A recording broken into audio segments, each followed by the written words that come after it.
ശരിക്കും EMI trap ആണോ എന്ന് വെച്ചാൽ ചില ആൾക്കാരുടെ കേസിൽ ചില ആൾക്കാർ യൂസ് ചെയ്യുന്ന കാണുമ്പോൾ അത് വലിയൊരു ട്രാപ്പാണെന്നു, ചില ആൾക്കാരുടെ കേസിൽ അത് പ്രോപ്പർലി നല്ല അടിപൊളിയായിട്ട് യൂസ് ചെയ്യുന്ന കേസിൽ അതൊരു നല്ലൊരു ടൂളാണെന്നുള്ള രീതിയിൽ എനിക്ക് തോന്നാറുണ്ട്.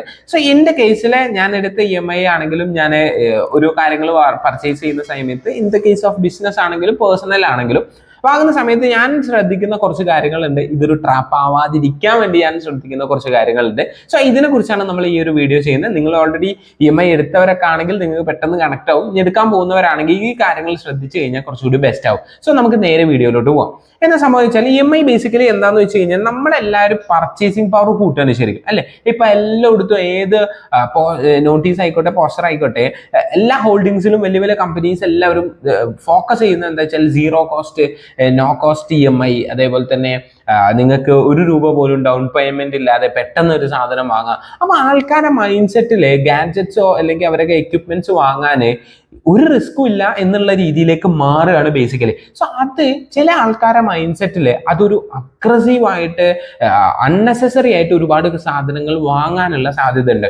അത് ഉണ്ടാക്കുന്നുണ്ട്, അത് വാങ്ങുന്നുണ്ട്. അതിന്റെ ഫൈനാൻഷ്യൽ റിസൾട്ട്സും കാര്യങ്ങളൊക്കെ നോക്കി കഴിഞ്ഞാൽ നമുക്ക് മനസ്സിലാവും ഇപ്പം പണ്ടത്തേനെക്കാട്ടും ഏറ്റവും കൂടുതൽ ആൾക്കാർ സാധനങ്ങൾ വാങ്ങുന്ന കേസ് കൂടുകയാണ്. ഇപ്പൊ ഇൻ കേസ് കാറിന്റെ കേസ് ആണെങ്കിലും ശരി, നമ്മളെ ഗാഡ്ജറ്റ്സും എക്യുപ്മെന്റ്സും ഒക്കെ ആണെങ്കിലും ശരി, ഇത് ആൾക്കാർ അവനവന് കഴിയുന്ന അല്ലെങ്കിൽ അവനവന്റെ പർച്ചേസിങ് കപ്പാസിറ്റിന്റെ മുകളിലായിട്ട് വാങ്ങാനുള്ള അവൈലബിലിറ്റിയാണ് ഇപ്പോഴത്തെ EMI ട്രാപ്പ് അല്ലെങ്കിൽ EMI കാര്യങ്ങൾ കൊടുക്കുന്നത്. സോ അതിൽ വീണ് പോയി കഴിഞ്ഞാൽ നമ്മളെ വികാതിരിക്കാൻ വേണ്ടി നമ്മൾ എന്തൊക്കെ കാര്യങ്ങൾ ശ്രദ്ധിക്കണം എന്നുള്ളതാണ് നമ്മൾ ബേസിക്കലി നമ്മൾ ഫോക്കസ് ചെയ്യാൻ വേണ്ടി പോകുന്നത്. സോ ഞാൻ നമ്മളെ എജുസോൾവിലേക്ക് തന്നെ വേണ്ടിയിട്ട് ചില സാധനങ്ങൾ, ചില എക്യുപ്മെന്റ്സ്, ഓഫീസ് റിലേറ്റഡ് കാര്യങ്ങളൊക്കെ EMI എടുക്കാറുണ്ട്.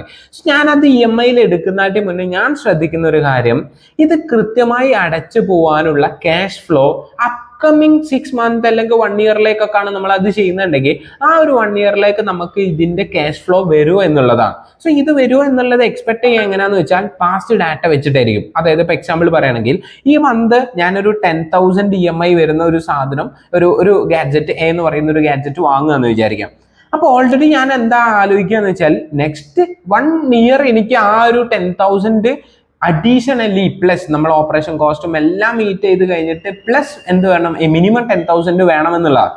സോ ഈ ഒരു എമൗണ്ട് എനിക്ക് വരുന്നുണ്ടോ എന്നുള്ളത് ഞാൻ പാസ്റ്റ് ഹിസ്റ്ററി വെച്ചിട്ടായിരുന്നു ആക്ച്വലി ചെക്ക് ചെയ്യാറ്. ഒരു 6 months 3 months എടുത്തിട്ട് അതിൽ എങ്ങനെയുണ്ട് എൻ്റെ ട്രാൻസാക്ഷൻസ്, കൂടുന്നുണ്ടോ, മന്ത് ടു മന്തിലേക്ക് കൂടുന്നുണ്ടോ, അല്ലെങ്കിൽ എന്താണ് സ്റ്റാറ്റിക് ആയിട്ടാണോ പോകുന്നത്, എക്സാക്ട്ലി ഇപ്പൊ എന്താണ് അവസ്ഥ, 10,000 കൊടുക്കാനുണ്ടോ, ഇതെല്ലാം ഇവാലുവേറ്റ് ചെയ്തതിന് ശേഷമാണ് ഞാൻ ആക്ച്വലി ഒരു സാധനം പർച്ചേസ് ചെയ്യല്. സോ അങ്ങനെ പർച്ചേസ് ചെയ്യുമ്പോഴുള്ള ഗുണം എന്താണെന്ന് വെച്ച് കഴിഞ്ഞാൽ പെട്ടെന്ന് ഇൻ കേസ് എന്തെങ്കിലും ഇഷ്യൂസ് വന്നു കഴിഞ്ഞാൽ പോലും നിങ്ങളെ തലവേദന വരാതിരിക്കും. കാരണം നിങ്ങൾക്ക് മാനേജ് ചെയ്യാൻ വേണ്ടി പറ്റുമെന്നുള്ള. ശരിക്കും EMI ട്രാപ്പ് ആവുന്ന ആർക്കാണ്?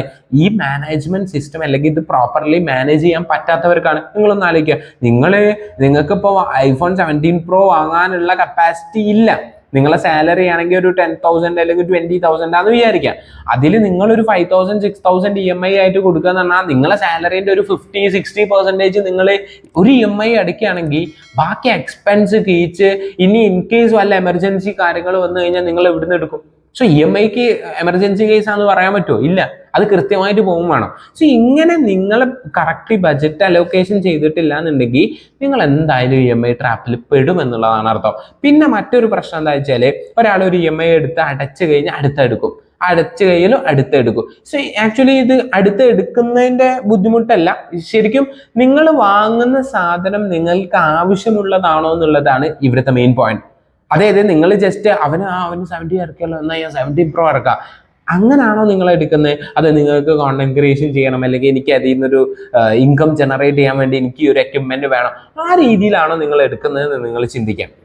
അപ്പോൾ ഒരു അസറ്റ് എങ്ങനെ, ഒരു ലയബിലിറ്റി എങ്ങനെ അസറ്റ് ആക്കി മാറ്റാന്നുള്ള ഓൾറെഡി ഒരു വീഡിയോ ഞാൻ ചെയ്തിട്ടുണ്ട്. ഞാൻ എന്താക്കാം അതിന്റെ ബെല്ലൈക്കണിൽ ഞാൻ അതിന്റെ ഡീറ്റെയിൽസ് കൊടുക്കാം. നിങ്ങൾ ആ വീഡിയോ കണ്ടു കഴിഞ്ഞാൽ മനസ്സിലാവും എങ്ങനെ അത് കൺവേർട്ട് ചെയ്യാൻ വേണ്ടി പറ്റുമെന്നുള്ളത്. സോ നിങ്ങളൊരു സാധനം വാങ്ങുമ്പോൾ ആക്ച്വലി നിങ്ങൾക്ക് അത് ആവശ്യമുള്ളതല്ലേ എന്നുള്ളത് ചെക്ക് ചെയ്താൽ മാത്രമാണ് നിങ്ങൾ ആ ഒരു ട്രാപ്പിൽ പെടാതിരിക്കുക. അല്ലാന്നുണ്ടെങ്കിൽ നിങ്ങൾ ആ കാണുന്ന മൊത്തം EMI കിട്ടാനും ഇപ്പം സകല ബാങ്കും ആയിക്കോട്ടെ എല്ലാവരും നിങ്ങൾക്ക് ലോൺ വേണോ എന്ന്. ഇപ്പൊ എനിക്ക് തന്നെ ഇപ്പൊ ഇന്നലെ കൂടി ഒരു കോള് വന്നിട്ടുള്ളൂ, ലോൺ തരട്ടെ എന്ന് പറഞ്ഞ് ഡോക്യുമെന്റ് ഒന്നും വേണ്ട ലോൺ എടുത്തോളി എന്ന് പറഞ്ഞിട്ട്.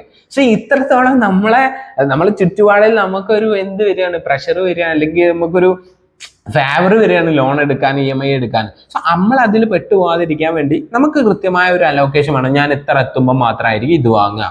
അത് നിങ്ങൾ ഓൾറെഡി പ്രിപ്പയർ ചെയ്ത് കണ്ടെത്തിയാൽ മതി. ഇപ്പൊ എന്റെ സാലറി ഇത്ര എമൗണ്ട് എത്തുന്ന സമയത്ത് ഞാൻ ഇത് വാങ്ങും, അല്ല എന്റെ ഈ സാലറിയിൽ ഞാൻ ഇത്രേ വാങ്ങുള്ളൂ, അല്ലെങ്കിൽ എന്റെ സാലറി ഞാൻ സേവ് ചെയ്ത് ഇത്ര എത്തുമ്പോൾ മാത്രമേ ഞാൻ ഈ ഒരു സാധനം വാങ്ങുക. അങ്ങനെ നിങ്ങൾ കൃത്യമായിട്ട് പ്ലാൻ ചെയ്താൽ മാത്രമാണ് നിങ്ങൾക്ക് EMI ട്രാപ്പിൽ പെടാതിരിക്കാൻ വേണ്ടി പറ്റുക. സോ എന്റെ കേസിലാണെങ്കിൽ ഞാൻ ഈ വാങ്ങുന്നതിന് മുന്നേ ഈ പാസ്റ്റ് ഡാറ്റ നോക്കി, എന്റെ ക്യാഷ് ഫ്ലോ നോക്കി, കൃത്യമായി ക്യാഷ് ഫ്ലോ വരുന്നില്ല പോകുന്നില്ല നോക്കിയിട്ടായിരിക്കും ഞാൻ ചെയ്യാം. പ്ലസ് ഞാനിപ്പോൾ ഒരു 2000 ആണ് EMI എന്നുണ്ടെങ്കിൽ ഞാൻ ആ മാസം 4000 ഞാൻ മാറ്റി വെക്കും.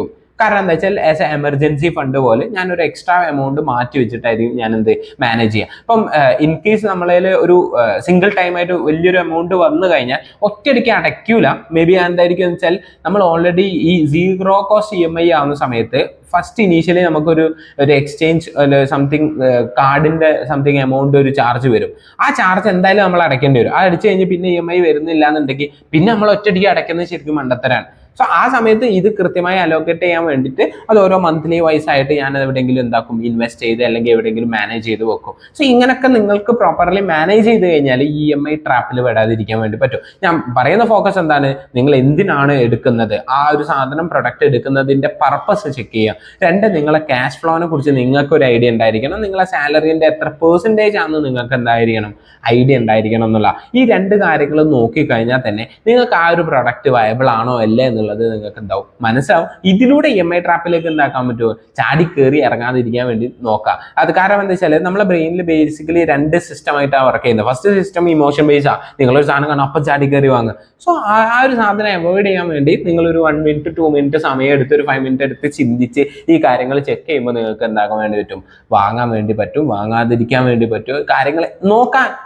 കൃത്യമായിട്ട് മനസ്സിലാക്കാൻ വേണ്ടി പറ്റും ഇത് ഓക്കെ ആണോ അല്ലേ എന്നുള്ളത്. സോ ഇതിനു വേണ്ടി നിങ്ങൾക്ക് എന്താക്കാം, പേഴ്സണലി ഒരു ഡാഷ്ബോർഡ് പോലെ നിങ്ങൾ ക്രിയേറ്റ് ചെയ്ത് കഴിഞ്ഞാൽ, നിങ്ങളെക്കുറിച്ച് ഒരു ഐഡിയ ഉണ്ടാക്കി കഴിഞ്ഞാൽ ബെസ്റ്റ് ആയിരിക്കും. സോ പേഴ്സണൽ ഫൈനാൻസ് മാനേജ് ചെയ്യുമ്പോഴാണ് ശരിക്കും ഈ ഒരു ട്രാപ്പ് എന്നൊക്കെ നമ്മൾ പെടാതിരിക്കാൻ വേണ്ടി നമുക്ക് എന്താക്കാൻ വേണ്ടി പറ്റുക, ശ്രദ്ധിക്കാൻ വേണ്ടി പറ്റുക. സോ നമുക്ക് ഈ ഒരു വീഡിയോ ഇവിടെ വൈൻഡപ്പ് ചെയ്യാം. നിങ്ങൾ ഹെൽപ്ഫുൾ ആയി എന്ന് വിചാരിക്കുന്നു. ഹെൽപ്ഫുൾ ആയ ലൈക്ക് ചെയ്യുക. നിങ്ങൾ ഇതുപോലത്തെ പേഴ്സണൽ ഫൈനാൻസ് റിലേറ്റഡ് വീഡിയോസ് ഞാൻ ഓൾറെഡി ചെയ്തിട്ടുണ്ട്.